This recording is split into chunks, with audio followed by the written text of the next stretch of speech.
मैं वही दर्पण वही, ना जाने ये क्या हो गया कि सब कुछ लागी नया नया, कि सब कुछ लागी नया नया। सब कुछ नया था शालू के लिए। कहाँ खानापुर गांव, छोटा सा गांव, और कहाँ दिल्ली भारत की राजधानी। सब कुछ नया था। भाषा, रहन सहन, घर के बाहर के लोग, और सब मतलब बहुत ही घर बहुत बड़े बड़े वो क्वार्टर्स थे, गवर्नमेंट क्वार्टर्स थे लोधी कॉलोनी में। तो मुझे वो सब नया नया था मेरे लिए, और अच्छा भी लग रहा था। अब बाहर तो हिंदी थी, मैं थोड़ा बहुत एडजस्टमेंट कर लेती थी, लेकिन घर में जो कन्नड़ बोलते थे उसमें बहुत ज़्यादा प्रॉब्लम होती थी बोलने में या करने में। तो क्या हो गया, अभी एक दिन क्या हो गया, जैसे ही वो ऑफिस से आ गए, कहीं रोज़ घुमाने फिराने के लिए ले जाते थे।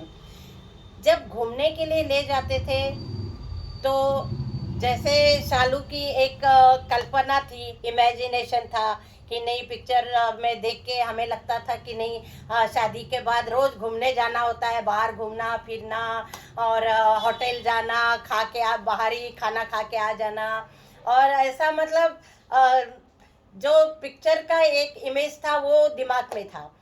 लेकिन जैसे ही शालू को वो घूमने ले जाते थे तो घर के बारे में ज़रूर बताते। घर में ऐसे रहना है, मेरी माँ है उसके साथ ऐसे रहना है, और मेरे बड़े भाई साहब ईश्वरप्पा मुरगोड है, उनके साथ इस तरह से उनके सामने ऐसे पेश आना है, ज़्यादा बड़बड़ नहीं करना है, घर में ज़ोर ज़ोर से बात नहीं करना है। और मेरी जो आनंद की मम्मी थी कस्तूरी, तो कहते थे वो बड़ी है तुमसे, तो उनको सबको रिस्पेक्ट देना पड़ेगा, और कुछ भी कहेंगे तो आगे जवाब नहीं देना, कुछ भी कहेंगे तो जवाब बिल्कुल भी नहीं देना। बस यही मेरे को मतलब समझाते रहते थे। जैसे ही बाहर गए तो ये अपना मतलब लगे रहते थे घर के बारे में।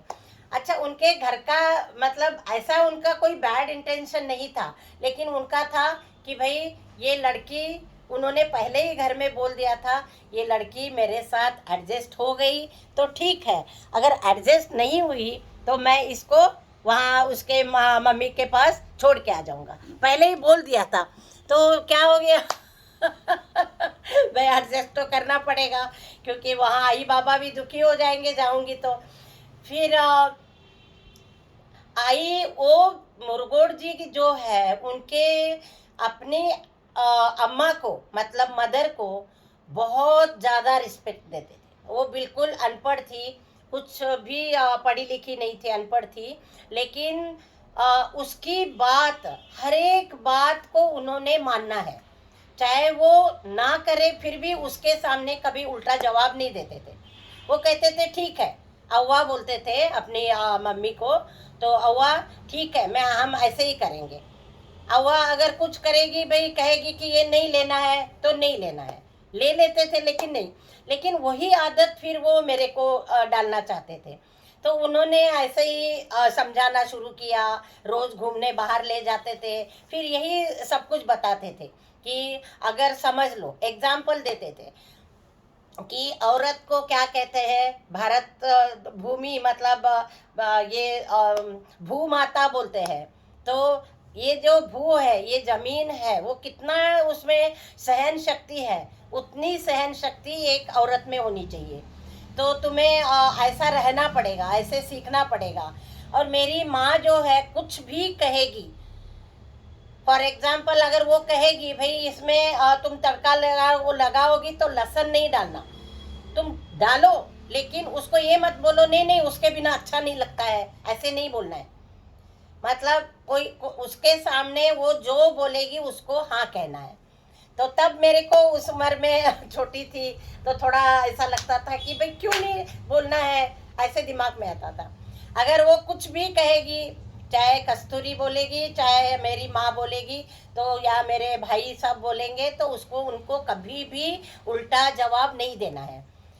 और बड़ों को रिस्पेक्ट करना है। अगर वो ऊपर बैठे हैं तो तुम उनके सामने जाके ऊपर नहीं बैठना है। थोड़ा रिस्पेक्ट के लिए वो कहते थे कि नीचे बैठ जाओ उनके सामने, मतलब इक्वली वो मत करो।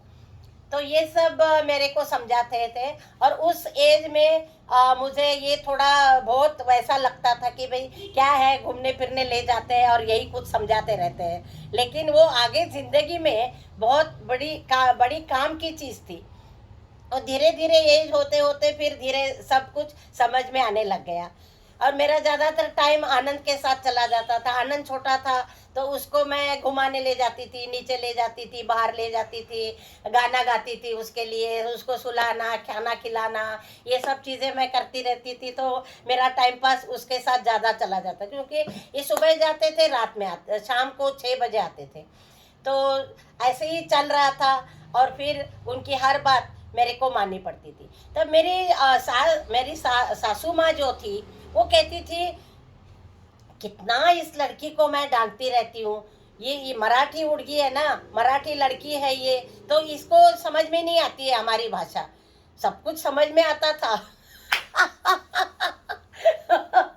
वो डांटती थी, भाई ऐसे करती है, वैसे करती है, वहाँ बैठ गई, यहाँ बैठ गई, वो पति चला जाता है तो रोके बैठी रहती है, ऐसे कुछ कुछ कुछ बोलने लगती थी। लेकिन उसको जवाब नहीं देना है ना, अभी पति ने बोला है भाई जवाब नहीं देना, तो मैं कैसे जवाब देती। तो फिर वो कहती थी, ये मराठी लड़की है, इसको कन्नड़ नहीं आता है ना, इसलिए ये चुप रहती है। और उस चुप रहने के लिए मुझे बहुत कुछ टॉलरेट करना पड़ गया। ग्लास किसने तोड़ा है, हो सकता है शालू ने तोड़ा है, ऐसे नहीं बोलना है कि मैंने नहीं तोड़ा। ये सब एग्जाम्पल वो देते थे और यही घर के बारे में कैसे रहना है समझाते थे और मैं समझती थी। धीरे धीरे बहुत मुश्किल हो रही थी, लेकिन समझने लग गई। फिर आगे बताऊंगी मेरे साथ कैसे कैसे मैंने एडजस्ट किया और क्या क्या प्रॉब्लम्स आ गई, वो सब मैं आपके साथ शेयर करूंगी। तब तक के लिए नमस्कार।